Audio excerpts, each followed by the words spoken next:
Mudavadi measured himself. Wetangula measured himself. Kalonzo was there measuring himself. Gideon Moi was there measuring themselves. And they knew they can't match William Ruto and Raila Odinga. So what they do, they decided to form coalitions. Luckily for Mudavadi and Wetangula formed a coalition with the winning team. They are today in government. Mudavadi is third in the executive. Wetangula is the leader of the legislature. Look at how much is going to their region. That's what we are asking Kalonzo, our brother, our father. Just weigh yourself, measure yourself. You can't compete Raila, you can't compete Ruto. You have to join one of the teams. You've been on Raila's team, you've lost now for 4 times. Stop it at that. Let's join Ruto, or you go it alone, where you lose. But our people, I'm urging the Kamba community, if Kalonzo decides to go it alone, let him perish alone and the community continue. Because Kalonzo has no kid going to standard 1, Kalonzo has no kid in the secondary school, Kalonzo has no kid in the university. All his kids are grown-ups, are members of parliament. What I would urge the Kamba community is, if we follow Kalonzo alone, we may vote as a block, but he will lose.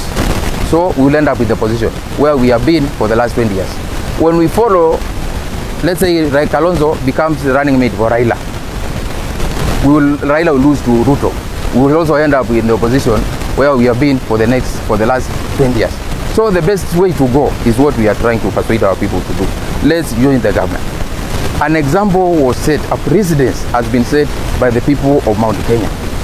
Uhuru Kenyatta was the president and invested government machinery.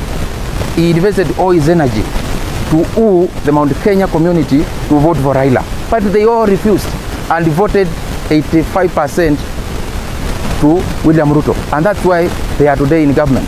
So it's time we pulled back from Kalonzo. Let him walk alone. He wants to walk alone. Or he comes back to us. It's time the Kamba community pulled out of Kalonzo, joins William Ruto, work with Ruto. We have able leaders who Ruto is listening. If Kalonzo wants to lead us to Ruto's side, we are okay with that. He can come, do a coalition, so that our community can be in power. But as long as he insists on going it alone, as long as he insists on backing Raila Odinga, for heaven's sake, we are coming for him, and he will lose it badly. Kalonzo candidature is not viable, because if Kalonzo goes alone, he can't campaign in the whole country for more than a week.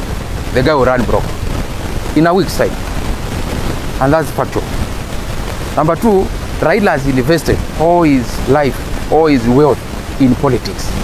For him to hand over that to another person, it is not possible, it is not practical. You can't tell me I build my businesses and hand over my businesses when I'm retiring. I do a will to my neighbor's kids. No, I will do the will to my kids.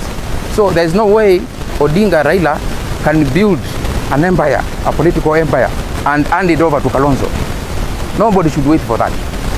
Kalonzo has to go it alone, which he can't. Raila will not back him up because Raila has invested so heavily. He still believes he has energy, which he does. So Raila will be a presidential candidate come 2027. Let's Kalonzo not be fooled by this.